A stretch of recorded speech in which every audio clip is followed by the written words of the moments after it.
Bismillahirrahmanirrahim. Alhamdulillahilladzi huwal ahad al-wahidus samad yahdi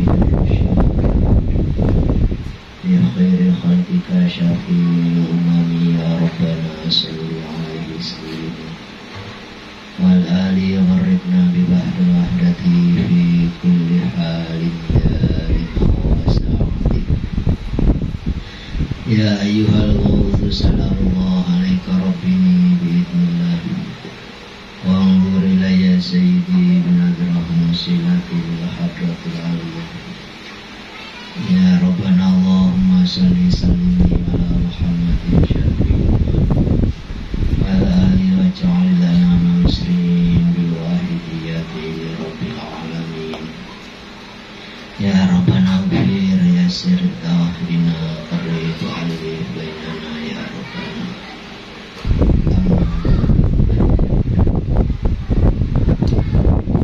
Para bapak hadirin sekalian yang berbahagia, kita lanjutkan sesi kedua upgrade kita pada sore hari siang hari ini.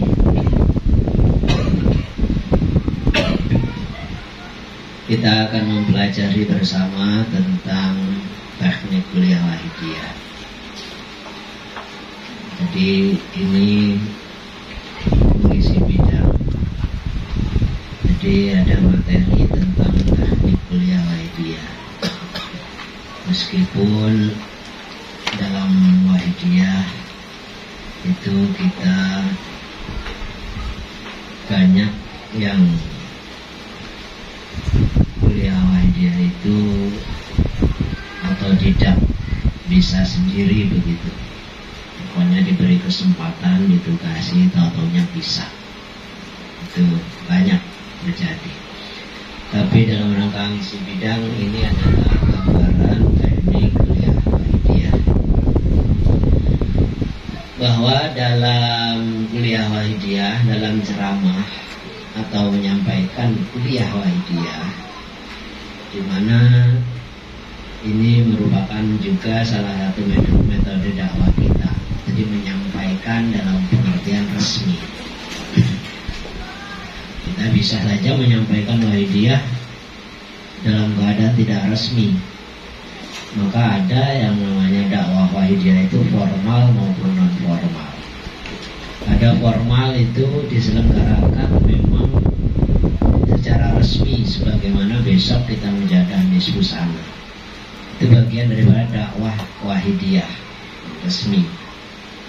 Ada juga yang tidak resmi. Ya, kita pembinaan, ngomongin pengamal sampai detail mendalam, kemudian orangnya paham, kemudian meningkat. Itu bagian juga dari menyampaikan wahidiyah atau dakwah wahidiyah. Yang kita pelajari di sini adalah yang resmi. Jadi agar penyampaian kuliah wahidiyah itu menjadi enak, ya, sistematik, kemudian tidak ngalor ngidul. Karena bisa saja orang bicara panjang kali lebar, tapi tidak sistematik itu banyak. Dalam wahidiyah ya, ada beberapa teknik, meskipun yang tertulis di sini itu pada umumnya kalau sudah manggung ini nggak berlaku.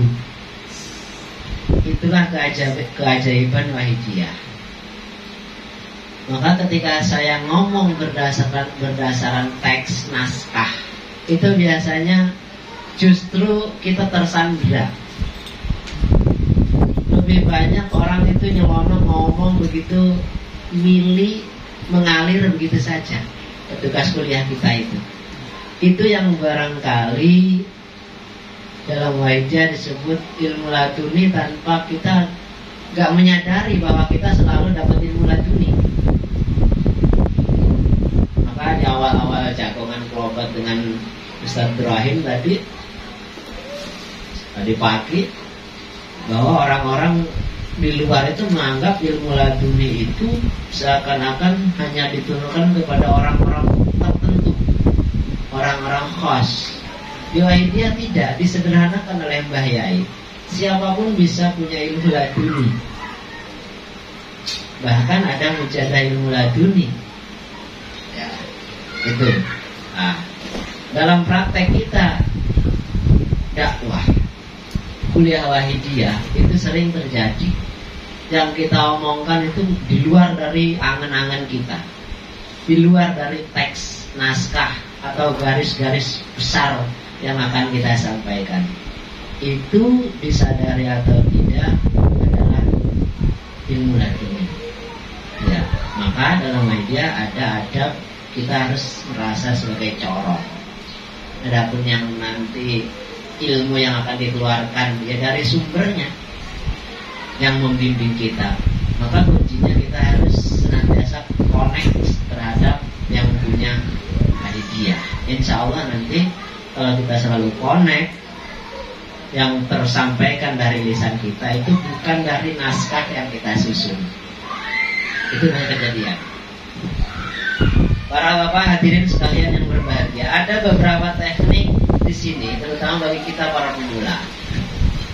Saya pemula, mohon maaf, mungkin ini berbagi pengalaman. Saya tahun 94 itu lulus SMA Wahidiyah. Lulus SMA Wahidiyah, kemudian ingin bisa kuliah Wahidiyah. Saya hafalkan kuliah Wahidiyah itu per hari itu satu hadis, satu dalil, satu halaman. Sehingga kalau 30 hari 30 halaman.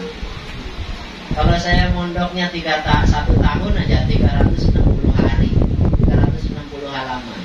Dibuka kuliah Wahidiyah ada 360 halaman enggak? Betul.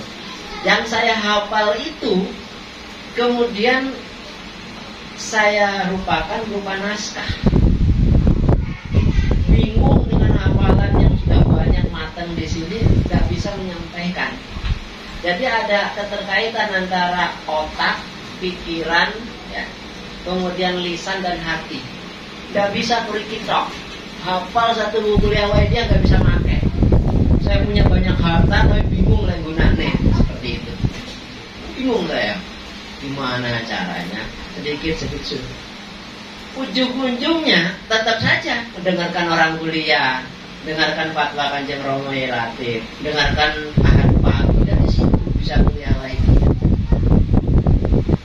Bahkan untuk menyampaikan apa yang saya hafal sekian ratus halaman itu malah kebingungan sendiri. Saya terjerat, tersandra oleh hafalan itu. Ini kira-kira yang dimaksud. Siapa yang bertambah ilmunya, hidayahnya tidak ada, hatinya kosong, bingung tok isinya.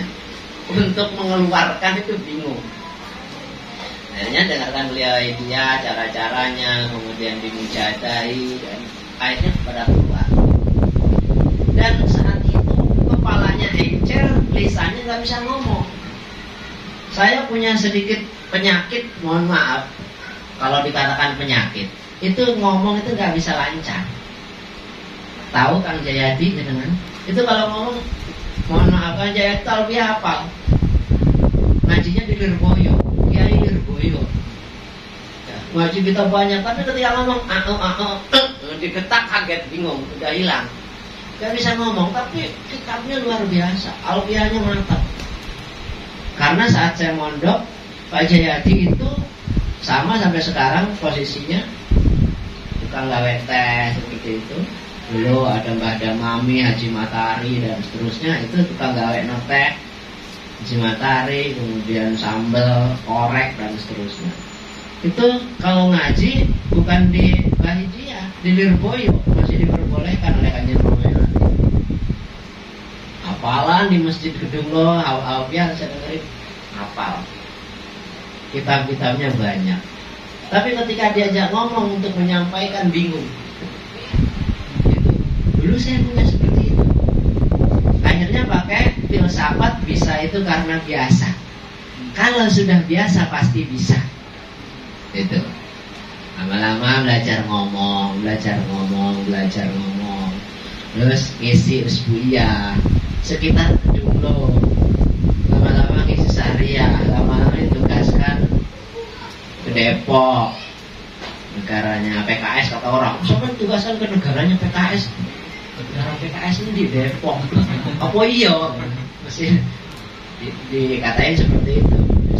Dikasih mana keliling Banyuwangi. Dari bisa itu karena biasa jam terbang. Kemudian sekarang dipensiunkan. Tadinya sering ditugasi, sekarang sering nugasi. Jadi nugasi orang. Nah, itu berangkat dari sini. Ya, dari macam-macam teknik saya pelajari. Kemudian bahan bakunya bingung, bahan bukunya banyak, ngolahnya nggak bisa. Saya punya stok makanan di kulkas, daging banyak, bingung mau saya buat apa. Itu. Maka paling tidak di sini, yuk kita mempelajari macam-macam teknik kuliah Wahidiyah. Salah satu tekniknya adalah serta merta. Jadi insiden, jadi sewaktu-waktu tugas siap gitu. Nah, tentu untuk bisa orang seperti ini ya, harus punya stok yang cukup, pengetahuan yang cukup. Maka dai Wahidiyah harus selalu standby sebagaimana prajurit. Sewaktu-waktu ditugasi siap. Ya. Tidak ada persiapan sama sekali. Kanjeng Romo Yai Latif, Kanjeng Yai Fikri itu jarang sekali persiapan. Cerita kepada kita, termasuk di forum dai kemarin, mengumpulkan dai, saya tuh nggak pernah persiapan. Pokoknya keluar mengalir begitu saja. Nah, sama dengan Kanjeng Romo Yai Latif. Bahkan kadang-kadang sebelum fatwa masih ada tamu kalau umroh itu, pejabat dan seterusnya. Enggak dipersiapkan secara matang. Tapi kita bisa menilai, tetap aja enak yang beliau sampaikan, karena itu mungkin bagian daripada namanya ilmu laduni tadi. Jadi kalau bagi kita orang biasa, itu teknik serta merta itu paling tidak kita punya stok gudang tadi. Ya, di dalam gudang itu ada berbagai macam pengetahuan atau ilmiah yang sewaktu-waktu kita ditugasi siap. Ya, tadi saya di kepala 3 bulan mondok itu di kepala saya nyimpen kuliah Wahidiyah, punya stok. Sewaktu-waktu ditugasi bisa menyampaikan menjernihkan hati, menyampaikan ajaran Wahidiyah, menyampaikan bab sholawat dan seterusnya. Ini teknik serta merta sebagaimana seorang prajurit sewaktu-waktu perang siap, sewaktu-waktu dipanggil komandan dalam keadaan apapun siap. Orang pusat sama seperti ini. Saya dalam kondisi mau mandi, ditelepon Kanjeng Romo, langsung lari berangkat.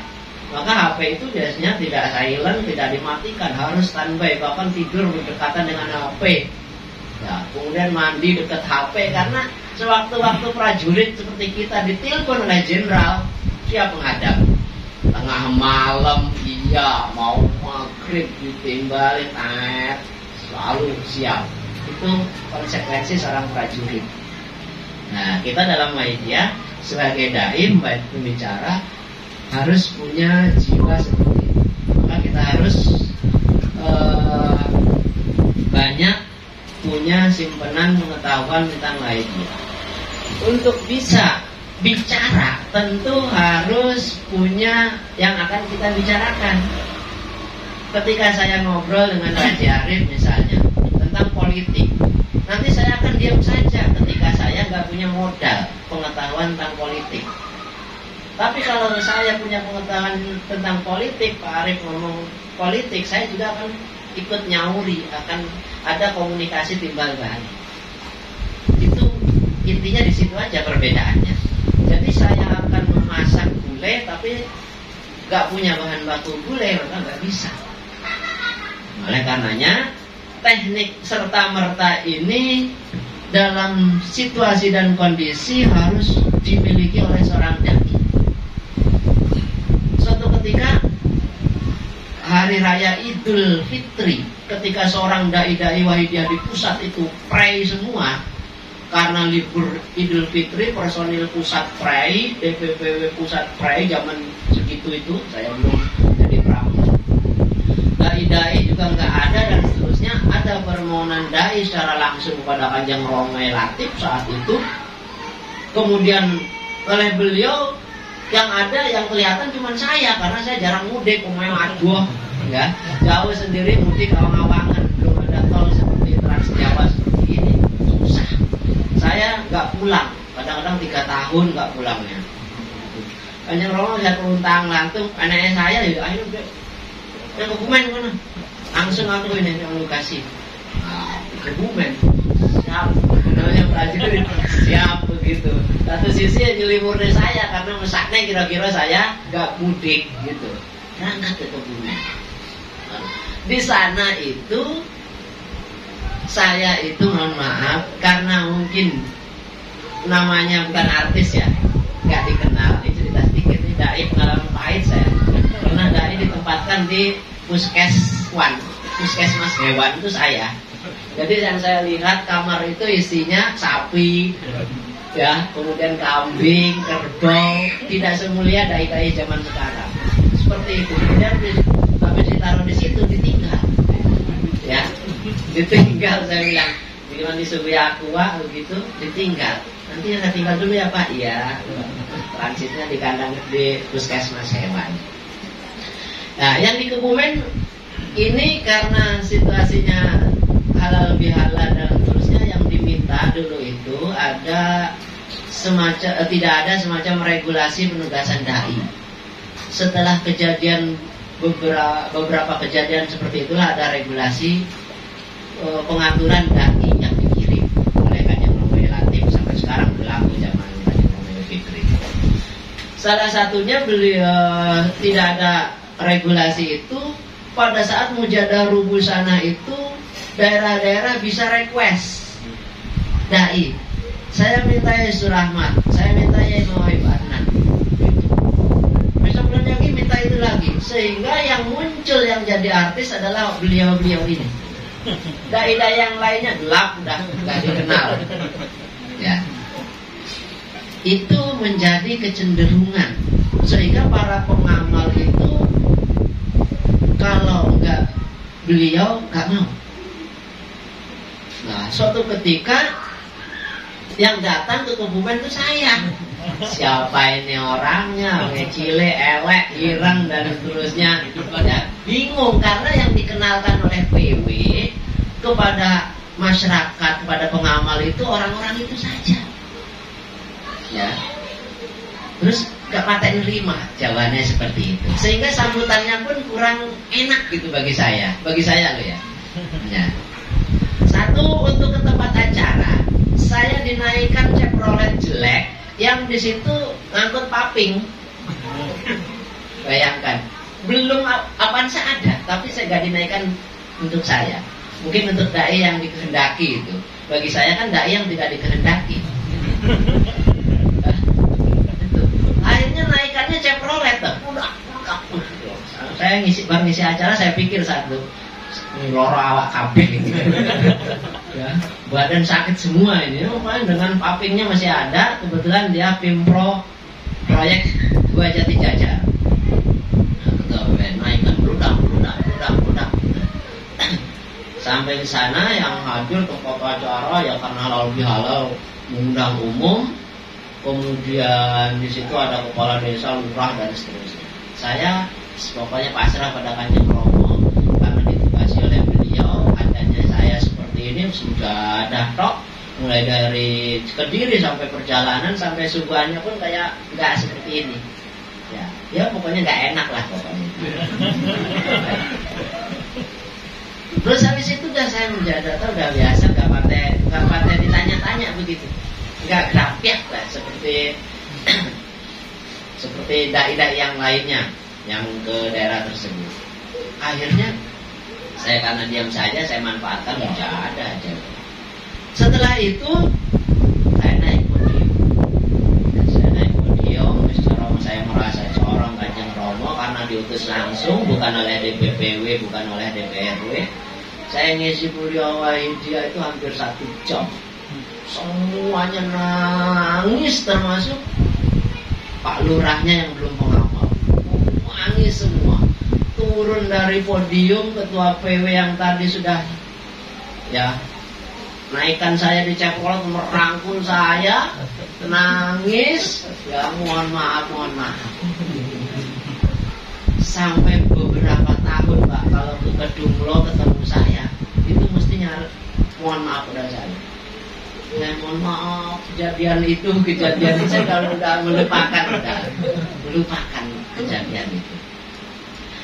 Itu hikmahnya dari kejadian seperti itulah akhirnya lahir regulasi bahwa daerah tidak boleh request ketika menjaga rubusana. Zaman Mbah Yai Majid yang dikenal di Jakarta, karena saya pernah hidup di Jakarta, Yai Jazuli, Yai Samahin. Selain itu tidak mau. Enak Yai Jazuli itu sampai kitabnya, kitab A, kitab B, kitab C dan seterusnya, sampai saya nggak kenal kitabnya. Saking anehnya kitabnya itu, ya khusus tuh bagi dia. Kalau nggak itu nggak mau. Akhirnya lahirlah regulasi bahwa sana semuanya harus pasrah bongkoan siapa yang ditugasi oleh beliau. Karena dalam Wahidiyah dai itu hanya corong ya, yang menyampaikan. Kemudian hakikinya adalah beliau. Maka karena kita corong, ya harus bisa menempatkan diri sebagai corong. Sumber nanti yang akan dialirkan itu apa, itu tergantung yang memiliki sumber itu. Kita hanya perantara saja. Ya, jangan sampai protes seperti yang saya sampaikan di awal. Rubuh sana yang dikendadainya dai baru yang diutus. Tapi setelah itu justru yang muncul banyak pengamal.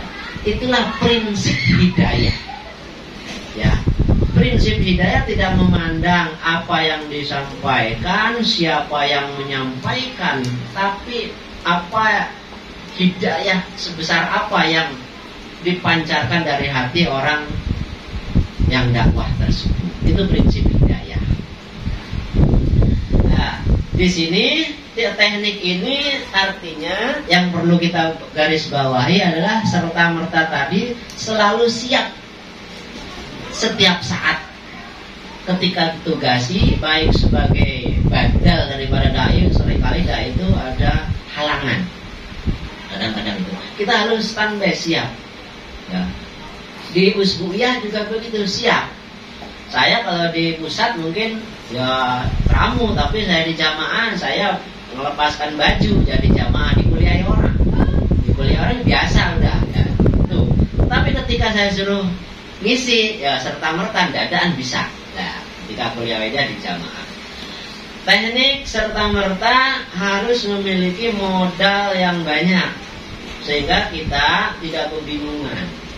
Nah, tentu saja juga ada kaitannya dengan situasi dan kondisi masyarakat. Ketika seorang dai ditugasi, ini paling tidak tahu sifat masyarakatnya, masyarakat pengamal, masyarakat pertanian, misalnya masyarakatnya, sentuh dengan bahwa Wahidiyah ini juga bisa untuk menjaga pertanian. Di situ ekonominya jauh dan seterusnya disentuh bahwa Wahidiyah juga bisa membantu ekonomi dan seterusnya. Itu adalah situasi dan kondisi masyarakat yang kaitannya dengan dai. Kemudian teknik menghafal, ya, ini merupakan lawan dari teknik pertama sebenarnya. Jadi penyajian materi dengan metode ini sudah direncanakan. Kalau menghafal itu berarti kan ada kesengajaan memang menghafal. Tapi kalau yang pertama tidak, langsung keluar begitu saja mengalir. Tapi kalau yang kedua ini sudah menghafalkan karena dia sudah komunikasi dengan daerah. Daerahnya begini, hafalkan dalil-dalil yang ini. Kemarin saya nugasi dai di Ngawi, daerah mana itu? Di situ dari DWP cerita apa di sini ada torikot. Kebetulan acaranya dekat pondok torikot ya. Akhirnya saya matur ke beliau, tanya Romo, tempatnya yang dekat pondok yang di situ menganut thariqah. Yang dikasih si A. Kemudian kemarin ada permohonan dai, ada catatannya, Pak, ini mayoritas masyarakat sini kontras dengan Wahidiyah. Saya matur dan yang meng-ACC si B karena mungkin dia lebih bijak ketika menyampaikan. Nah, itu bagian contoh-contoh penugasan dai, hak prerogatif Kanjeng Romo atau pengasuh, tapi juga berdasarkan informasi masukan dari daerah. Teknik ini harus menghafal, ya, menghafal. Jadi dipersiapkan. Kalau nanti saya akan membahasnya bab sholawat, ya, saya dari mana menyampaikannya? Ya. Kalau saya akan menyampaikan bab ajaran, mulai dari mana saya menyampaikan ajaran? Nah, dia menghafalkan itu, menguasai itu, materi itu. Ya. Diawali dengan hadirin hadirat. Mengapa Mbah Yai mengajak kita usul kepada Allah menggunakan alat berupa sholawat? Nah, itu adalah salah satu prolog membawa materi kita untuk membahas bab sholawat. Nah, contohnya teknik menghafal. Kemudian teknik naskah jarang digunakan kecuali dalam pidato resmi. Naskah ini utuh. Nah, jadi naskahnya utuh, tulisan seperti itu, mungkin yang membedakan cara membawakannya. Karena bahasa membaca naskah dengan bahasa kuliah Wahidiyah itu berbeda. Ya, ada intonasinya yang berbeda, ada penekanan-penekanannya, tapi dia punya naskah. Mohon maaf sekali berhamam itu kalau kubro Pak, izin aku bawa naskah. Siap. Yang penting nanti jangan seperti baca berita, saya bilang. Jadi seperti itu. Jadi ada teknik naskah. Saya takutnya, kata ya Mam, takutnya nanti ngaco kemana-mana, katanya. Ya enggak apa-apa kalau untuk pegangan. Jadi teknik ini adalah untuk pegangan, jangan sampai ketika penyampaian kuliah Wahidiyah itu morat-marit kemana-mana. Teknik tanpa persiapan naskah itu sebenarnya hampir sama dengan serta-merta tadi. Sangat dianjurkan karena merupakan jalan tengah. Nah, jadi bagi kita para pemula itu bisa yang keempat, ya, jalan tengah, atau bisa juga yang nomor 2. Ya, tuh. Tapi kalau udah jam terbangnya tinggi, penguasaan materinya bagus, itu lebih baik yang nomor 4, enak gitu. Terus mengalir begitu saja. Bagi kita para pemula, karena kadang-kadang redep, yang menghadiri adalah camat, walura, dan sebenarnya blank aja dah ya. Sering begitu. Ada salah seorang dai pemula, daiyah pemula, ketika berhadapan dengan teman-teman pengamal di Kabupaten Kota Malang, Malang kan gede, balungannya gede-gede, kemudian ya orang anunya besar-besar, kemudian di situ partnernya adalah bupati, yang hadir bupati, ketua MUI dan seterusnya. Si daya ini ngeblank, ya, kebingungan, karena apa? Nervous melihat para pejabat. Itu terjadi. Dai-dai pemula, hasil seleksi, hasil lomba ketika penugasan pernah kejadian seperti itu karena dihadiri oleh orang-orang besar, dianggapnya besar, dia mungkin belum tantang. Maka teknik-teknik berpidato ini ketika ada hal-hal seperti itu berhadapannya dengan masyarakat yang kira-kira di situ pejabatnya, tokoh-tokohnya hadir, daripada meredek, enakan menghafal atau mungkin juga pakai naskah. Daripada blank bilang, tentunya wabillahi taufiq wal hidayah. Demikian yang bisa saya sampaikan. Baru puja-puji syukur demikian yang bisa saya sampaikan. Betul. Para hadirin dan hadirat yang berbahagia, nanti kita tinggal yang mana? Jadi kita bisa evaluasi pada diri kita masing-masing selama ini yang mana. Nah, maka kita kalau menyusun materi itu, Itu mungkin referensinya harus banyak biar enak. Teknik penyusunan materi, setiap dai sebelum nyampe kuliah harus mengadakan persiapan bahasa yang lainnya kita dalam agama, dalam adalah matlaah lah, seperti itu. Matlaah menentukan maksud dan yang dicapai, menentukan tema judul yang akan disampaikan, ya, yang akan disampaikan kira-kira apa. Maka untuk bisa menentukan ini harus komunikasi dengan daerah, harus tahu. Saya akan ditugasi Mujahadah Syariah di kecamatan A. Saya tanya PW-nya, nanti di kecamatan A itu gimana situasinya sih? Situasi orangnya gimana? Yang sering saya tanya malah di situ ormas keagamaannya apa? NU atau Muhammadiyah? Saya sering begitu malah. Mayoritas NU. Oke, santri Lirboyo, alumni Lirboyo, dan seperti itu dah. Wah, itu berarti kita harus nanti penugasan dai siapa? Yang nanti apabila ada counter attack, serangan balik dan seterusnya dia bisa menjawab atau bisa menjelaskan wahidiyah dengan dasar-dasar yang akurat. Karena apa? Orang kalangan santri ini, masyarakat santri ini biasanya tidak cukup hanya dengan ilmunya.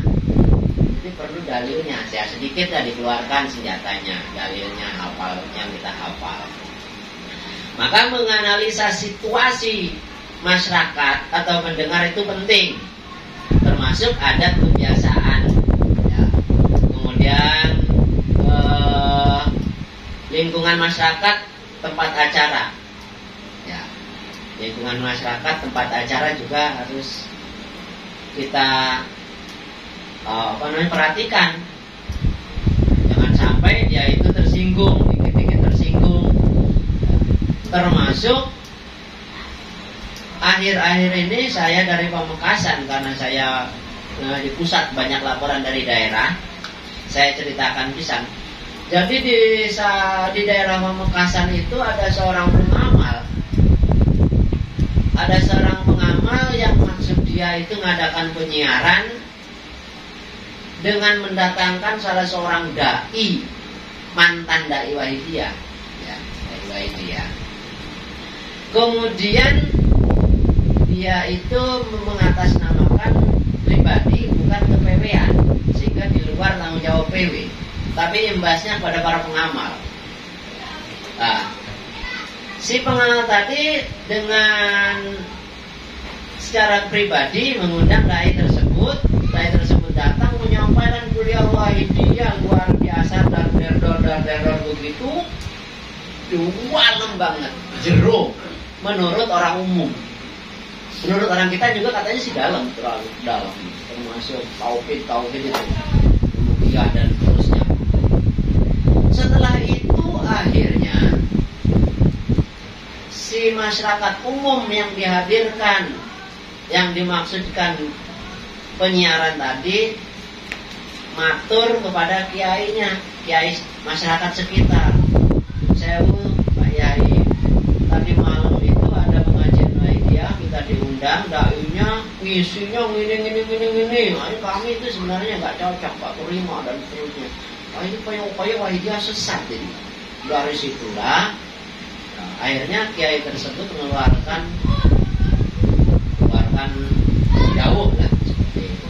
Wahidiyah untuk sementara tidak boleh ya mengadakan acara sejenis syariah atau usbuiyah atau acara-acara yang bersifatnya mengumpulkan orang.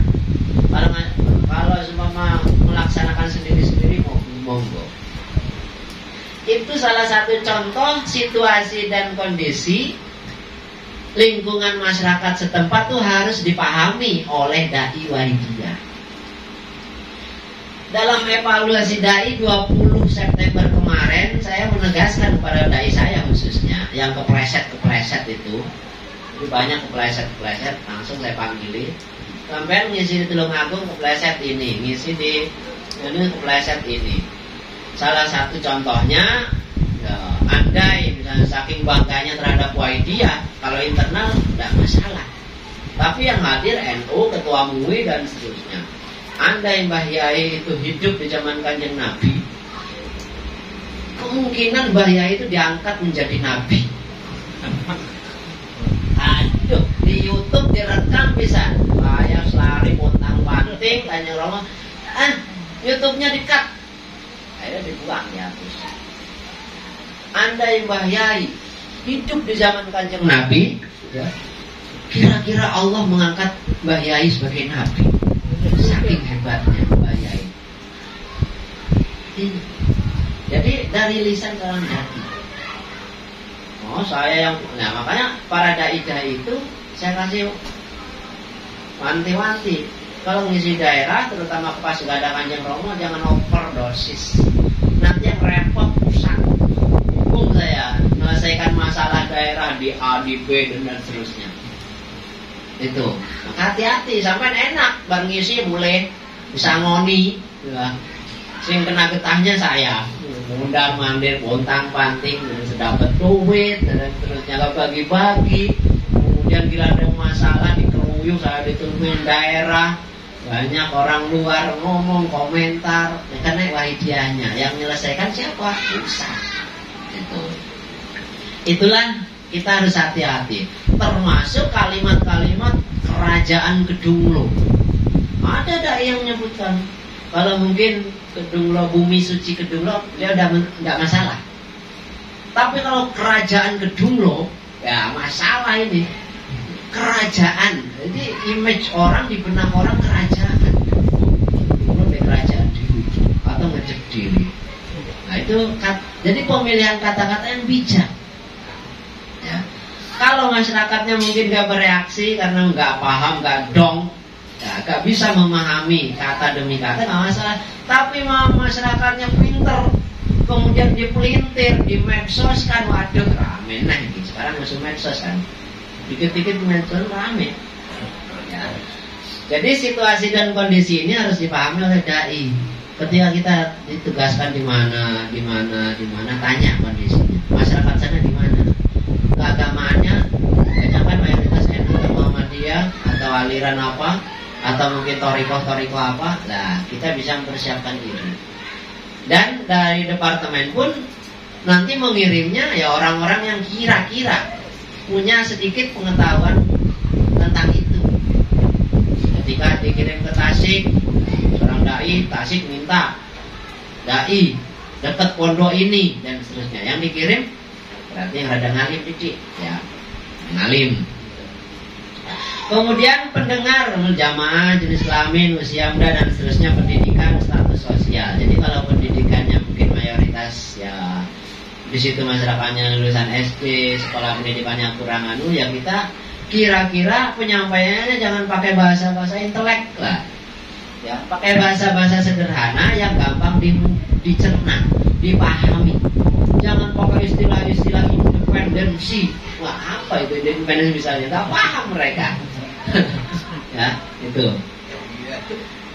Jadi status sosial, status pendidikan itu juga bisa menjadikan salah satu kita dasar untuk menyusun sebuah materi penyampaian kuliah dia. Pendengarnya, kemudian orang-orangnya laki-laki atau perempuan, usianya mayoritas tua-tua apa anak-anak. Ya, kalau mayoritas tua-tua, remajanya nggak ada, anak-anaknya nggak ada, udah wajah cuma lama-lama. Ngantuk semua, kita ngomong sendiri. Nah, tuh, itu juga penting melihat usia daripada orang, apalagi para petani, para nelayan, puasa kelihatan kalau pagi sampai sore sampai maghrib baru pulang, kemudian kuliah wajahnya panjang kali lebar kali apa udah itu ngantuk. Jadi malah gak masuk, beremeng aja hatinya, kok gak barbar ya, gak selesai. Yang diharap-harapkan itu, materi apa tadi gak tahu. Jadi kita harus bijak mengumpulkan bahan matlaah, buku-buku yang relevan. Tadi kita punya buku pokok, buku kuliah wahidiyah, buku pokok atau buku kuliah wahidiyah, kemudian didampingi buku-buku yang lainnya, buku mungkin upgrade atau kumpulan teks kuliah wahidiyah, atau dari bahan-bahan yang kita dapat dari luar itu. Yang penting baik ada korelasi linear dengan materi yang kita sampaikan. Seperti saya sampaikan tadi di awal pertemuan pertama, kalau kita ngisi kuliahnya bab syukur dalam kuliah Wahidiyah itu hanya 2 lembar, ya, dibaca biasa itu udah 10 menit selesai. Nah, kita diminta kuliah Wahidiyah setengah jam. Dari mana kita dapat bahan kalau hanya mengandalkan buku Wahidiyah? Maka carilah bahan-bahan yang judulnya sama, bab syukur, ya, bahan-bahan yang judulnya atau temanya sama, ya. Kalau dalam kuliah Wahidiyah tidak ada kisah orang yang bersyukur, dari buku yang lain ada. Kalau mungkin di kuliah Wahidiyah tidak ada kecaman bagi orang yang bersyukur, bagi yang orang yang tidak bersyukur, di buku yang lain ada sejarahnya, ada kecelakaan, ada dan seterusnya misalnya. Itu bisa kita menyampaikan satu tema, ya, panjang lebar karena referensinya banyak. Kemudian membuat draft atau kerangka materi yang akan disampaikan. Tahap pertama setelah puja-puji syukur, saya akan menyampaikan ini dulu. Kemudian setelah itu nanti saya akan menyampaikan faedah. Satu, saya akan menyampaikan pengertian. Kemudian setelah itu dalilnya. Yang ketiga adalah faedahnya. Yang keempat adalah kecamannya. Yang kelima adalah kisahnya. Setelah itu dibawa, diolah, dan seterusnya. Di akhirnya pada kesimpulannya termasuk diajak menangis tadi, melaksanakan apa yang disampaikan. Kemudian diajak bisa mengeterapkan, kemudian juga diingatkan bahwa kita juga akan mendapatkan ancaman, dan itu menuju pada zauqiyah atau tangis. Jadi ada semacam sistematika. Mungkin awalnya pengertian. Tadi hadirin hadirat mengapa? Ini tandanya ada atau modenya mode bertanya. Pertanyaan yang tidak perlu dijawab. Ya, mengapa kita oleh Mbah Yai untuk menjernihkan hati dan meraih husul pada Allah menggunakan sholawat? Modenya mode tanya, ya. Itu adalah pokok materi berarti yang akan kita sampaikan. Langsung saja disekat dengan hadirin hadirat yang berbahagia bahwa membaca sholawat dan seterusnya. Bahwa membaca sholawat adalah diperintah oleh Allah. Dari situ mulai bahas sholawat. Tapi mode judulnya dengan kalimat tanya, bahwa sholawat adalah gini. Dijelaskan Allah saja membaca sholawat, malaikatnya membaca sholawat. Kenapa kita orang biasa tidak membaca sholawat? Banyak dosa, bahkan melarang orang membaca sholawat. Nah, dan seterusnya itu nanti bisa diuraikan. Setelah itu hadirin hadirat. Jadi dalam kuliah Wahidiyah, teknik atau cara-cara atau metode untuk menutupi kebodohan kita dan kelemahan kita pena hadirin hadirat, padahal kita blank. Antara sekat hadirin hadirat itu bisa berpikir, atau atau sekat yang lain, mari kita sejenak menghadap pada Kanjeng Nabi, padahal itu untuk menutupi keblengan kita, ya. Itu jadi teknik kuliah Wahidiyah. Saya pernah memperhatikan anak pondok atau anak PPL atau SMP atau PPL. Dia itu saya perhatikan persiapannya ketika di pondok, latihannya luar biasa, Pak. Karena dia akan PPL di satu daerah di Jawa Timur. Akan PPL, latihan aja setelah saya ngajar Madin itu dia latihan. Wah, ini era PPL tenan ya, mudah-mudahan dia lancar. Ternyata di daerah sekitar Kediri sana itu kasih kabupaten lain, dia itu blank. Hadirin hadirat, setelah puja-puji syukur selesai, pertama mari kita panjatkan puja dan puji syukur kepada Allah Subhanahu wa taala biqauli alhamdulillah, lancar. Sanjungan sholawat lancar. Kemudian salam ikroman wa ta'ziman wa mahbatan lancar. Mudah-mudahan beliau-beliau yang kami sebut senantiasa mencurahkan syafaat dan rahmat dan barakahnya pada kita, sehingga acara yang kita laksanakan pada malam hari ini betul-betul diterima oleh Allah Subhanahu wa taala. Akhirnya lancar itu. Akhirnya hadirin hadirat menang suwi, dia blank kayaknya. Demikian yang bisa saya sampaikan. Segala salah dan khilaf mohon maaf. Wabillahi taufiq wal hidayah. Hilang. Padahal di pondok saya perhatikan ini kok enak gitu. Pada saat di podium hilang. Puji syukur toh. Untuk puji syukurnya enggak makmum pada pembicara yang terdahulu. Nah itu. Jadi itu mungkin satu, nervous dia, kemudian ya belum pernah. Ya namanya pengalaman pertama seperti itu. Ya. Jadi menyusun draft, menguraikan secara sistematik dan mengadakan latihan. Latihan yang penting, Pak. Jadi bagi kita para pemula dai-dai waidiyah jangan malu untuk latihan. Saya sendiri dulu ketika awal-awal mulai ditugasi, saya banyak latihan. Entah itu di ruang kosong, di ruang mungkin di rumah, atau mungkin setelah ngajar itu kadang-kadang saya pulang carry, pulang terakhir. Ya termasuk latihan. Biar terbiasa. Jadi ini termasuk bagian daripada strategi kita untuk menyampaikan kuliah wahidiyah. Kuliah wahidiyah itu tidak sama dengan pidato atau ceramah di umum. Ya. Jadi perbedaannya sudah banyak sekali selain yang saya sampaikan tadi pagi, bahwa baiknya acara wahidiyah itu apabila bisa menggiring samin untuk bisa menyesali dosa, menangis dan seterusnya. Dalam teknik kuliah wahidiyah di sini ada hubungannya dengan masalah adabiah. Jadi kalau mungkin para penceramah atau mubalik di umum ini tidak banyak perhatian, bahkan tidak perhatian terhadap persiapan dirinya, masalah batinnya. Mungkin masalah penampilan luar sangat persiapan, pakaiannya biar kelihatan nyentrik sehingga dia punya kekhasan di pakaian. Kemudian mungkin cara dia membawakan punya kekhasan, ada loncat-loncat. Ustadz Maulana itu apa? Jamaah itu kan akhirnya viral. Dia punya kekhasan di situ.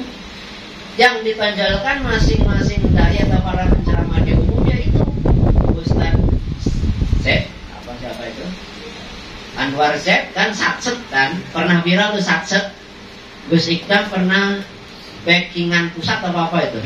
Dekengannya pusat lah, itu kan pernah viral. Itu mereka membentuk opini tersendiri. Nah kita tidak dalam wahidiyah. Jadi di dalam wahidiyah, teknik kuliah wahidiyah lebih mengedepankan pada adab si pembicara, ya, adab si pemberi kuliah itu sendiri. Ya.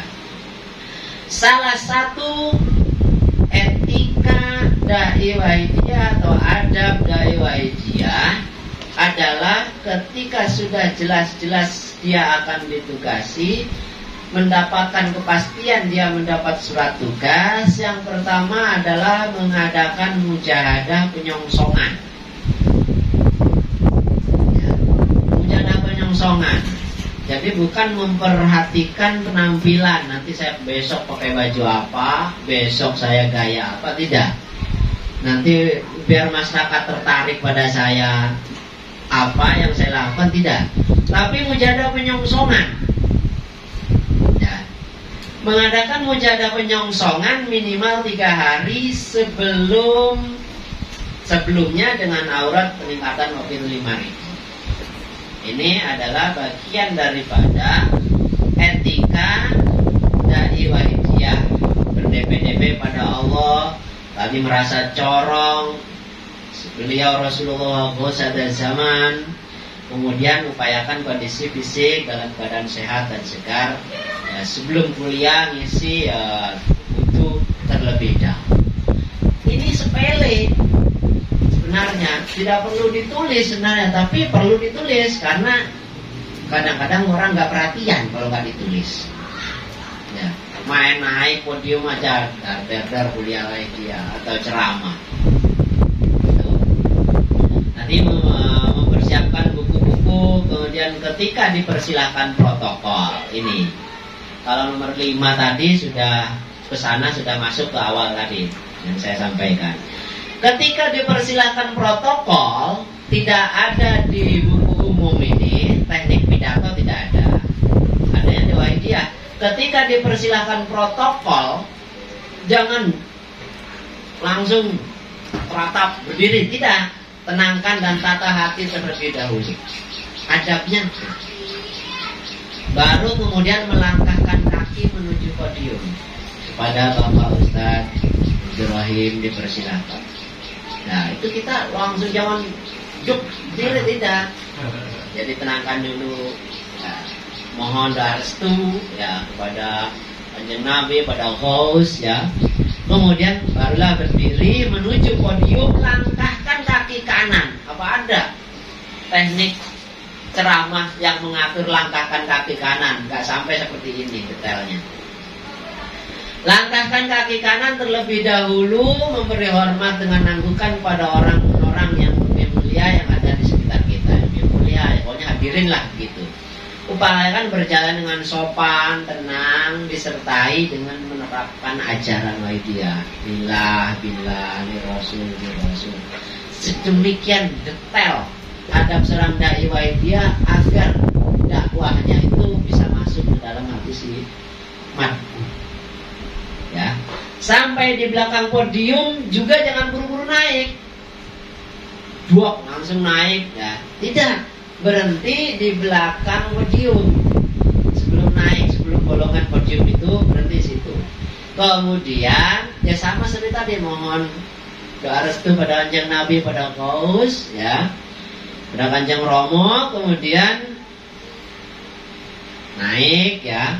Kemudian langkahkan kaki kanan, naik pertama, diikuti kaki kiri. Adab ya. Tuh. Sebelum mengucapkan salam, tundukkan kepala ya. Mohon doa restu lagi. Iya coba. Sudah mohon doa restu, tak mosong enggak. Mancep di samiat. Semua langkah penuh dengan doa restu. Bayangkan. Kok malah ngeblank loh. Ya. Jadi sebelum mengucapkan salam, tundukkan kepala terlebih dahulu, mohon restu, kemudian arahkan pandangan pada hadirin sebelah kanan sambil mengucapkan assalamualaikum. Nah, ke arah kiri waalaikumsalam warahmatullahi wabarakatuh. Dengan penuh wibawa, penuh simpati. Ini ajaran, tidak diajarkan di luar. Ya, tuh. Kalau bagi dai pemula, ya, nervous dan seterusnya, karena mereka memandang kita, ada teknik lagi namanya, saya ngajari pemula misalnya. Ya, ini. Saya dulu tahun 93 sering muhadoroh atau latihan khutbah Pak Ustaz. Ya. Latihan khutbah di Serambi Masjid Kedunglo.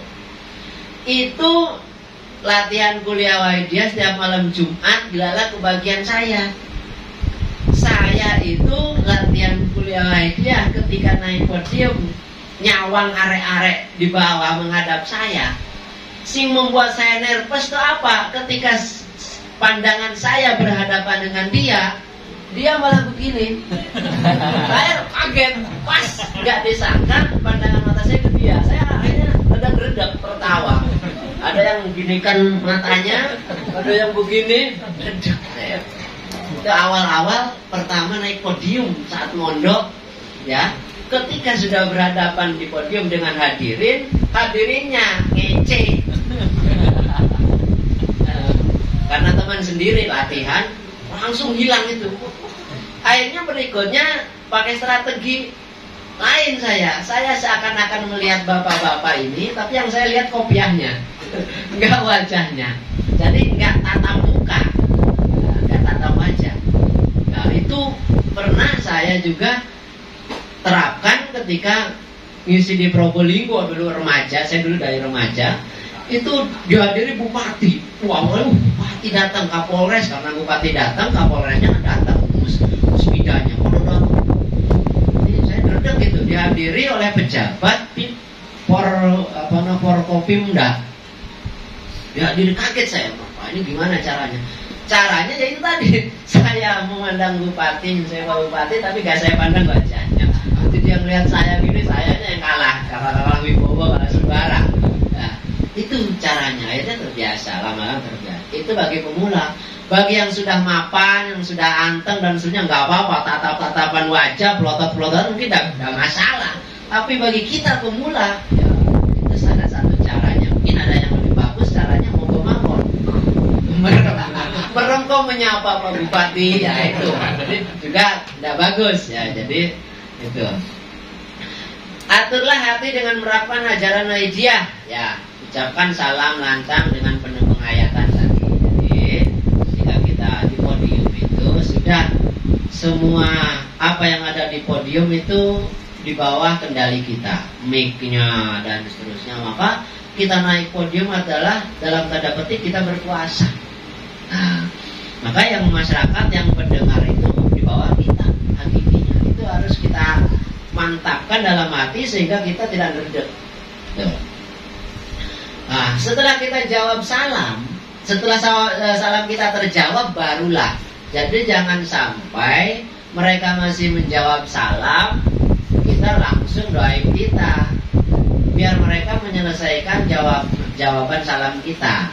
Jadi setelah mereka tuntas menjawab salam kita, barulah kita pelan-pelan membaca Bismillahirrahmanirrahim. Jadi doa kita itu dituntunkan untuk diawali dengan basmalah. Bismillahirrahmanirrahim. Alhamdulillahilladzi, dan seterusnya. Kemudian ditutup dengan amma ba'du.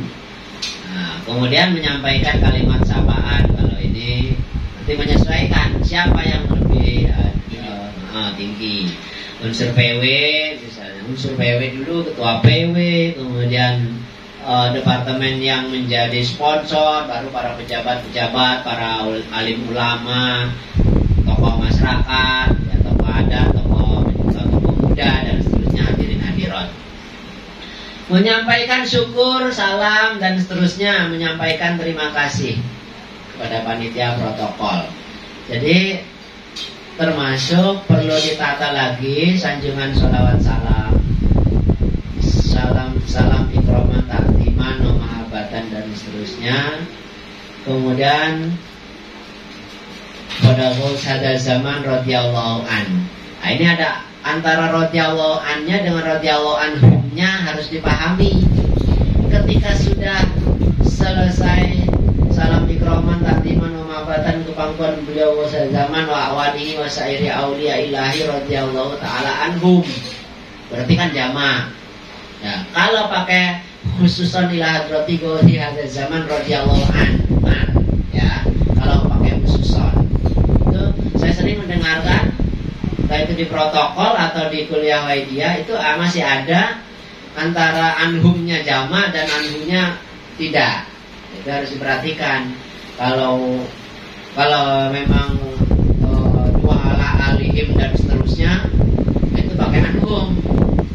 Wajamil akto berarti nanti pakai anhum. Kalau pakai khususan beliau Gausi ada zaman radhiyallahu an, karena pakai khususan. Kemudian menyampaikan terima kasih, materi-materi masalah yang ringan dulu yang disampaikan, jangan langsung berat. Ya, situ. Kemudian diikuti masalah-masalah yang rumit. Nah, yang nomor 16, apabila menggunakan dalil Al-Quran, sebutkan surat dan ayatnya. Ya. Apabila menggunakan hadis, perawinya siapa, pengambilan dari kitab apa kalau ada. Ya. Kemudian apabila menggunakan kaul ulama, siapa ulama tersebut. Ini ketika tahun 96-97 saya pernah diingatkan almarhum dari Dopi, kayak Ciaman dari Dopi.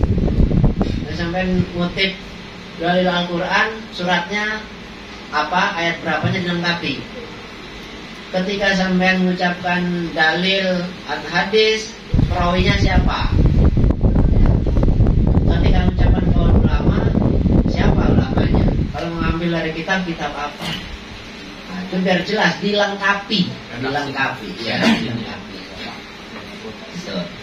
Dan apabila terutama dalil-dalil yang mengambil Al-Quran, sekalipun kita sudah hafal, tolong ditelaah lagi.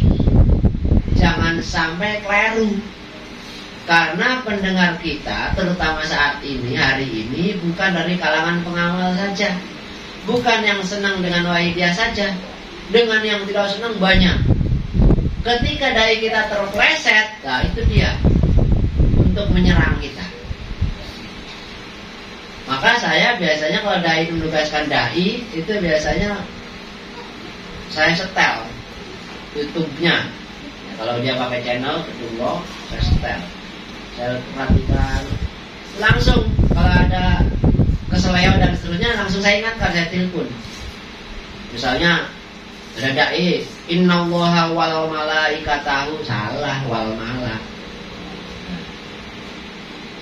Wal mala kan gak ada halnya. Ada dai innallaha wa malaikatuhu, salah. Ada ketika pujiannya ya Sayyidi ya Rasulullah, salah lagi. Itu langsung biasa saya. Itu bagian daripada kontrol. Ya. Nanti kalau ada, untung aja gak ada orang yang mengkantor kita. Kalau ada, repot. Nah ini salah satu hal yang perlu diperhatikan, hal yang sepele, yang ringan, tapi bisa berakibat fatal apabila tidak diteruskan. Bagi yang kurang fasih membaca kalimat-kalimat Arab, ya, bila kurang fasih membaca kalimat Arab, cukup artinya saja. Ya, dia harus menyadari bahwa ketika saya membaca Al-Quran masih kurang fasih. Ya, panjang pendeknya, makharijul hurufnya, matnya dan seterusnya, dia menyadari saya kurang baik. Maka cukup artinya saja. Ya. Dalam Quran surat Al-Ahzab 56 yang artinya kurang lebih sesungguhnya Allah dan para malaikatnya membaca salat kepada Nabi. Dan biasanya surat ini jumbo dengan surat yang satunya. Biasanya saya saking cepatnya dai nyampaikan kuliah wahidiyah karena udah mulai tekanan, begitu. Itu salah pengucapan. Kemarin innallaha malaikatahu diklaim sebagai Al-Zariyat 56, keliru, Al-Ahzab 56. Ada Al-Ahzab 56, ada Al-Zariyat 56, ada Al-Ankabut 69, ada As-Saffat 96. Jumbo kami sering. Bingung ya. Al-Zariyat 56, wa ma khalaqtul jinna wal insa illa liya'budun. Al-Ahzab 56, innallaha malaikatahu. Ya. Al-Ankabut 69. Ada yang apa? Walladzina jahadu fina lanahdiyannahum subulana. As-Saffat 96. Wallahu khalaqakum. Dalil-dalil dasar ini, ya, dalil-dalil dasar. Maka kalau kita hafalan yang lengkap, ya, itu 96, 69. Sedikit bedanya, sebetulnya malin 69 itu ayat 96. Dibalik aja 9-nya jadi 6, 69. Itu. Jadi balik langsung saya tegur itu. Karena yang menugasi surat tugasnya dari saya itu. Bagi yang upaya menyampaikan ajaran wahidiyah untuk selanjutnya pada aspek dzauqiyah, jika sudah mulai terenyuh, segera arahkan dan diajak mujadah. Bangun ditambahin udah ceblok banyu widane. Terus tambahin gak jadi jatuh. Ya. Udah mau nangis, mau bedol tuh bendungan. Terus ditambahin. Jadi udah mau pecah. Akhirnya balik lagi airnya ke hilir sana. Itu pantat lagi, ya itu. Jadi udah kelihatan udah renyuh dan udah mulai, langsung segera dibrolkan Al-Fatihah, mujadah dan seterusnya. Maka biasanya ada komposisi kalau mujadah itu durasi waktunya. Maka para dai-dai termasuk dai pusat itu biasanya saya kasih waktu untuk mujadah rubusana itu palingnya jangan lebih 1 jam. Ya, jangan lebih 1 jam ya. Syukur-syukur mungkin kurang dari 1 jam. 1 jam kurang 10 menit, misalnya 50 menit saat mujadahnya loh itu. Atau mungkin 1 jam lah jalannya dengan mujadahnya. Itu sudah orang udah tele-tele. Karena satu capek mendengarkan, yang kedua capek nangis, ya sekaligus mujadah, udah tele-tele. Ya itu sampai 2 jam itu lengger itu. Sampai saya dilapori di Samarinda kebetulan dia tugasnya itu sampai selonjor. Kakinya hadirat itu saking keselnya selonjor.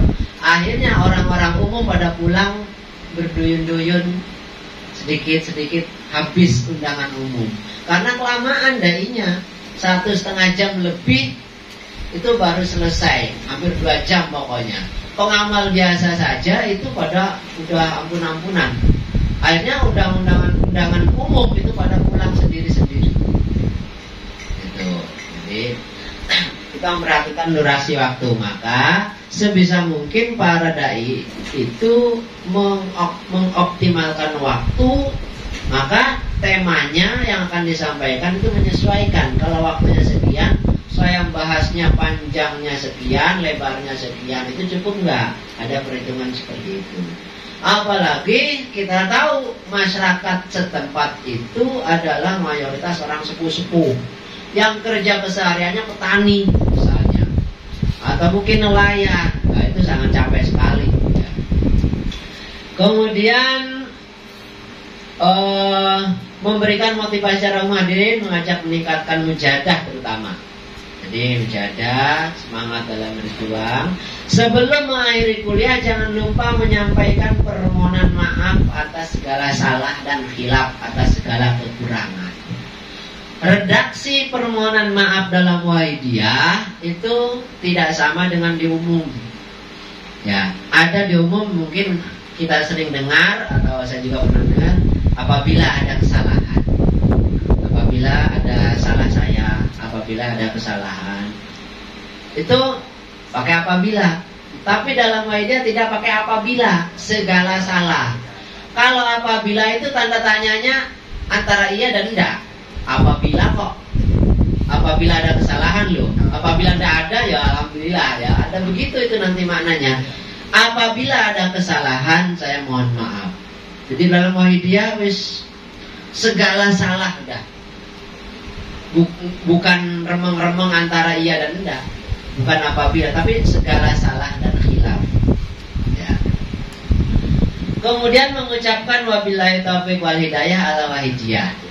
Wabillahi taufiq wal hidayah. Ada gandengannya, ada punya gandengan sendiri-sendiri ini. Wabillahi taufiq wal hidayah. Ada waminar rasuli yang memakai al. Waminar rasuli sallallahu alaihi wasallam syafaat tarbiyah. Waminal gandengannya. Waminal ghasil zaman an-nadra wal barokah. Ada wamin rasulillahi sallallahu alaihi wasallam. Wabillahi taufiq wal hidayah. Wamin rasulillahi sallallahu alaihi wasallam syafaat tarbiyah. Wamin ghasil hadzal zaman, tanpa al gandengannya. Itu sepele, tapi mungkin kita punya tambah pengetahuan. Jadi ada itu. Tema kuliah Wahidiyah di sini sudah tadi di pertemuan pertama ada menjernihkan hati atau hal-hal yang lain yang mungkin terupdate saat ini tentang apa monggo ditambahkan. Tapi karena di Wahidiyah itu materi pembinaannya itu mulak di situ, ya itu aja ya, lillah billah lillah billah. Banyak romayat itu aja. Ya. Maka kita dalam Wahidiyah bukan masalah tema materinya sebenarnya intinya. Kalau materinya di Wahidiyah kan hanya roma lillah billah, hanya romai latif billah billah bahasanya, hanya lillah billah. Tingkatan ikhlas itu aja dari dulu. intinya seperti itu. Nah, tapi bukan itu intinya. Itu hanya pengantar agar kita mendapatkan hidayah. Hidayah itu tidak hanya lewat ilmiah yang disampaikan, terutama lewat tauhid. Maka di sini yang perlu ditekankan dalam kuliah Wahidiyah, terutama di akhir, adalah bagaimana mengamalkan Wahidiyah ini semakin berkualitas. Artinya pengamal Wahidiyah itu dalam mengamalkan sungguh-sungguh disertai dengan adab. Ya, adab. Ya, ini alternatif judul-judulnya. Tapi pada endingnya, intinya, kesimpulan daripada kuliah Wahidiyah yang diharapkan adalah bagaimana pengamal Wahidiyah itu bisa mengamalkan Wahidiyah yang sesungguhnya, menerapkan ajaran Wahidiyah yang sesungguhnya. Itu aja sebenarnya. Karena apa? Karena kalau tidak berkualitas pengamalannya, itu nanti ya ada masalah. Ketika tidak berkualitas, tidak bisa menerapkan ajaran Wahidiyah, maka kita tidak akan bisa merasakan asror-asror Wahidiyah. Bertahun-tahun mengamal, tapi gak bisa merasakan ajaran sholawat Wahidiyah dan ajaran. Karena apa? Kita tidak bisa menerapkan ajaran Wahidiyah itu. Maka inti daripada kita sebagai seorang Wahidiyah ini bagaimana mendorong para pengamal itu meningkat kualitasnya. Kualitas pengamalannya, kualitas penyiarannya, kualitas penerapan ajarannya. Ada di mana itu? Ya, bisa dikoreksi. Di sini mungkin ada pengamalan sholawat Wahidiyah.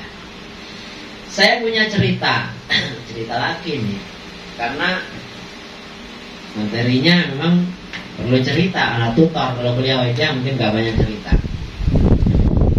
Apalagi materi tunggal, 1 kali pertemuan 2 jam, kali 5 pertemuan 2 kali 5. Wah, ini berat ini.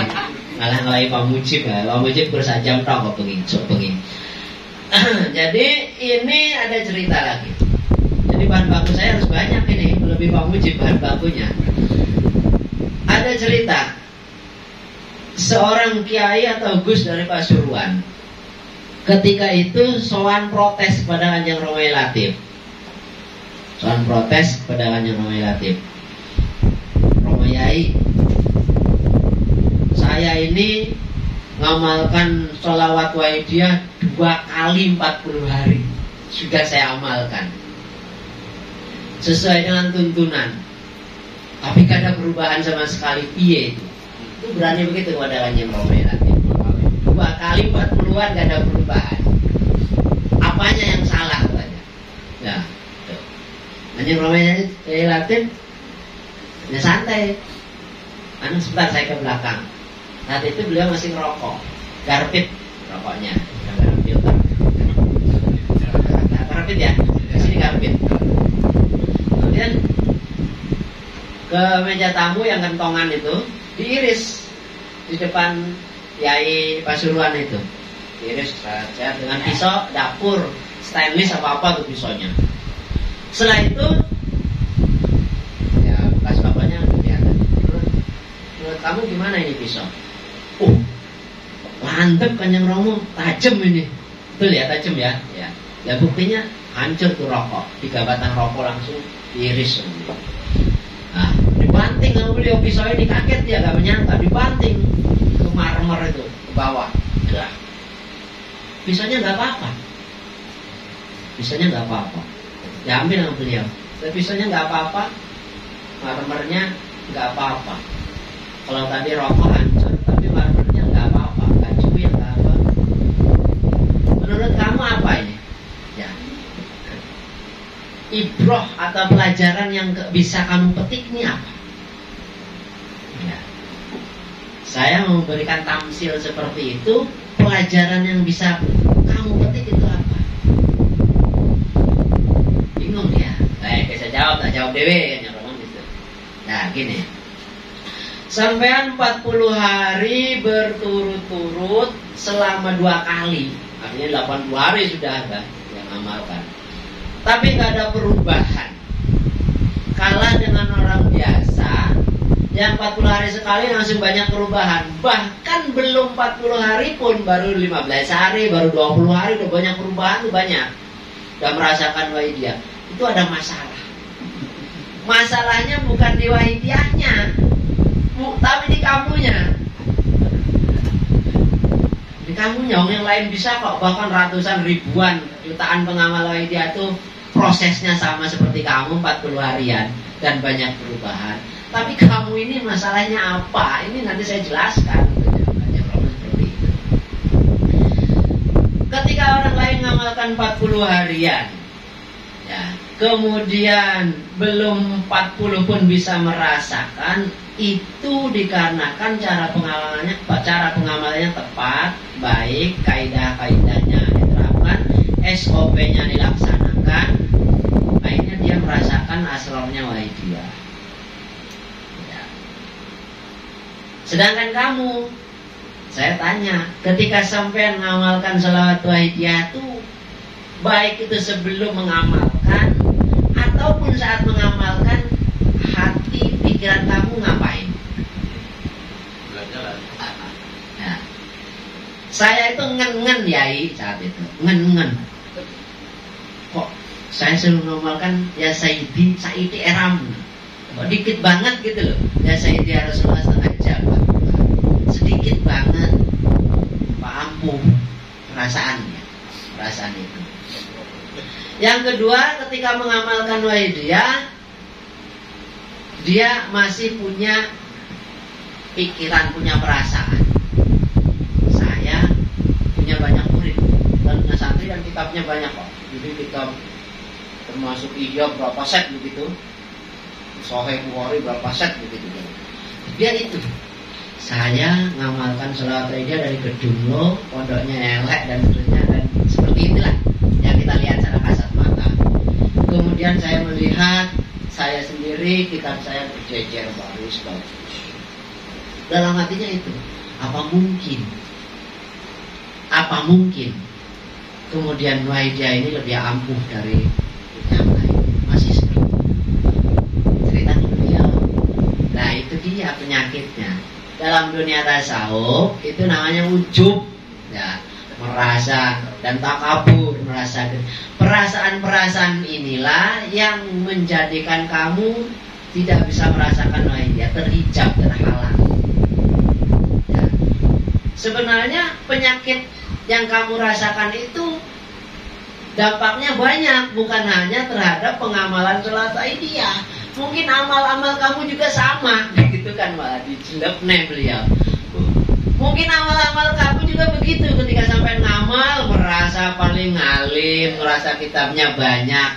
Ketika bicara di podium merasa paling alim. Ketika mengajar merasa itu nanti pahalanya nol kamu itu.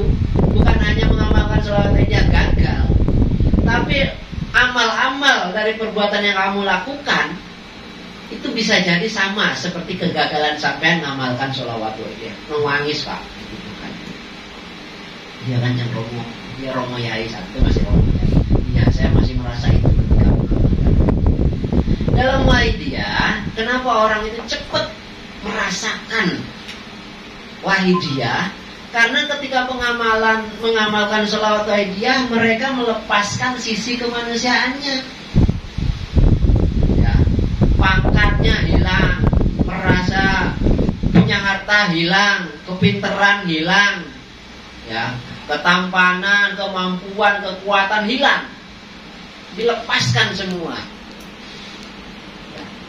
Yang ada sisi manusia dulu, karena dulumu wajahulun wakabur, sisi dolimnya, sisi manusia hina, yang ada itu. Ya. Maka dalam wahidiyah, tuntunan kita untuk mengamalkan sholat wahidiyah itu disertai dengan itu. Adanya Romo jauh itu adabnya dalam wahidiyah, sehingga orang cepat merasakan ketika pengamalan dia melepaskan sisi kemanusiaannya, pakaian-pakaian yang dipakainya. Dia merasa hina, merasa zalim, merasa banyak dosa, merasa membutuhkan. Sampai kaya ngamalnya nggak merasa membutuhkan belas, ya bahkan merasa lebih, merasa membutuhkan iftikor itu. Padahal orang NU, orang NU al-fakir biasanya, al-fakir itu artinya ya yang sangat butuh. Ya, di Wahidiyah iftikor, kita ketika mengamalkan sholat Wahidiyah merasa butuh sekali. Ya, pertolongan Allah, syafaat Kanjeng Nabi, nadra beliau merasa butuh. Bahkan digambarkan, diajarkan kita tingkat kebutuhannya seperti orang kelelep. Jadi sampean ngamal Wahidiyah apa merasa seperti itu? Enggak kan? Enggak, ya itu jadi hijab. Kemudian ada inkisar dan lain-lain lah pokoknya. Adab-adab. Nah, ini harus diterangkan, harus juga disampaikan oleh dai-dai Wahidiyah. Agar para pengamal ini ketika mengamalkan bisa merasakan sampai seperti merasakan asrornya Wahidiyah. Ya. Jadi bukan tidak, nggak ada bahan lagi, bukan. Banyak sekali yang harus kita sampaikan kepada para pengamal, terutama bidang peningkatan pengamalan, kualitas pengamalan Wahidiyah. Kualitas pengamalan Wahidiyah itu adalah penerapan adab-adab ini, iftikor, inkisar, tazalul, tazallum, dan seterusnya. Ini untuk meningkatkan kualitas pengamalan Wahidiyah. Ya, termasuk juga peningkatan pengeterapan ajaran Wahidiyah. Ini yang harus kita pahamkan kepada para pengamal disampaikan. Kemudian administrasi dai Wahidiyah. Jadi kalau kita tadi sudah dijadikan ujung tombak perjuangan, kalau perjuangan di daerah sudah berjalan, administrasi ini harus hidup. Ketika penugasan dai harus disertai surat tugas. Jadi kita sekarang sudah praktis. Kalau dulu masih surat tugasnya itu dikirim fisik. Nah, sekarang mungkin pakai WA dan seterusnya. Tapi itu bagian daripada administrasi lembaga, sebuah lembaga tetap kita ada. Jadi sacaran ruang lingkupnya apa, kemudian belangko isian dai. Kalau sudah profesional nanti mungkin tingkatnya provinsi, isi rubusana atau isi itu ada yang namanya belangko analisa dai dan laporan tugas dai. Jadi belangko analisa dai itu untuk mengevaluasi kualitas dai. Ya, jadi nanti Pak Mujib itu menyampaikan apa? Ya, menyampaikan apa? Kemudian ketika mulai awal tuh salamnya salam Wahidiyah enggak, doa iftitah Wahidiyah enggak. Kemudian puji syukurnya Wahidiyah enggak, di situ ada centang. Ya, jadi belangko analisa dai, kemudian dia menyampaikan materi apa. Kemudian nanti di akhirnya gaukiyahnya seperti apa ada. Untuk mengetahui, untuk sebagai kontrol daripada dai. Ya. Kalau di dai itu dijiar nanti liar seperti zaman Mbah Yai lagi. Zaman Mbah Yai itu dianggap oleh Kanjeng Romelati liar karena dai seenaknya bisa ngisi kemana-mana, bahkan bisa sampai besok bisa kontak saya lagi. Nah, gak terkendali. Bahkan dainya yang menyiapkan diri, yang menawarkan diri agar dikontak. Itu, jadi liar. Kemudian membuat laporan tadi, laporan tertulis ya, yang tinggal ngisi oleh panitia. Kalau laporan dai pusat itu dari 4 departemen pembina, sentralnya kepada saya DPPW. Jadi tugas DPWW kemarin Bu Nuria, kemudian Ningtut nanti malam di Ponorogo. Itu nanti di akhir bulan semuanya dikumpulkan kepada DPP pusat. Ya, termasuk bisarohnya dikumpulkan oleh DPP pusat. Nanti saya yang mengantar ke beliau, yang nyonkan ke beliau. Jadi saya tahu, jadi untuk dai ini dalam bulan September kemarin di mana-mana. Kemudian nanti saya ke beliau yang ngatur, beliau baca ini ya tugas ini di Subang, ini di Brebes, ini di Bogor, dai wanita ada di Ponorogo, dai DPPW ada di Tangerang dan seterusnya.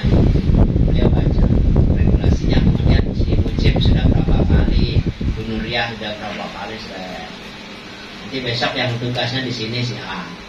Itu. Jadi itu bagian daripada laporan dai administrasi dai Wahidiyah, dan di pusat ini alhamdulillah sudah berjalan. Nanti untuk daerah menyesuaikan kemampuan dari daerah itu sendiri. Kalau mungkin sudah bisa, ya monggo mawon. Ini adalah teknik kuliah Wahidiyah dan administrasi Wahidiyah. Sampai di sini ada pertanyaan? Monggo.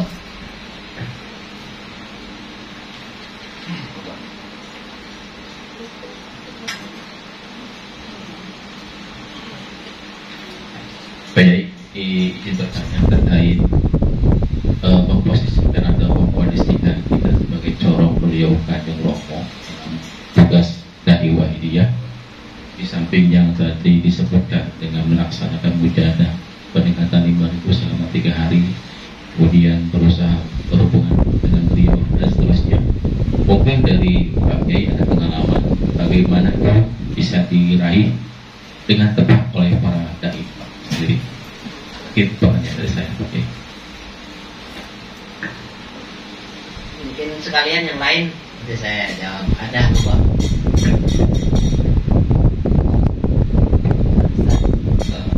Baik Kak Yai, untuk lebih jelasnya lagi untuk berhubungan secara rohani dengan beliau itu mesti awal apa yang kita baca dalam mujahadah.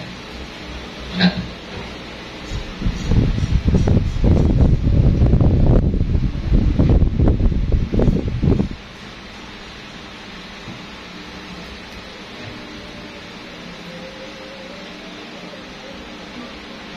ya, kita ini untuk disebutnya dari tidak nilai itu kan karena menjadi sebuah permasalahan di keambiguan di masalah daerah juga, termasuk di remaja. Ini untuk menentukan daerah itu harus gimana? Apakah daftar nama daerah itu harus ada kriteria ini, atau mungkin harus dia lebih resmi lagi? Daerah itu mungkin sudah ter-SK. Nah, di pusat ini tuh dianggapnya daerah itu masih aktif atau tidak, atau mungkin bahasa kasarnya kayak di pekerjaan yang ini sudah dianggapnya pecat gitu bahasa kasarnya, atau masih bertahan. Nah itu apakah ada buku tertulisnya gitu? Ya, itu aja, terima kasih. Satu lagi 4 udah lupa saya. Boleh. Tadi saya dengar di Sula menyampaikan, saya masih belum tahu tentang mantan. Nah ini maksudnya bagaimana, saya kurang paham. Sebab tadi disebut ada, saya dengar kurang lebihnya ada mantan dan. Terima kasih. Saya dari yang terbaru dulu. Saya bingung menamakan mantan dai apa bekas dai. Pokoknya dai ini sudah pensiun. Apa pensiunan dai? Kalau pensiunan kok cenderung ada pensiunan. Pensiunan dai atau gimana? Pokoknya intinya dai ini tidak digunakan di perjalanan media.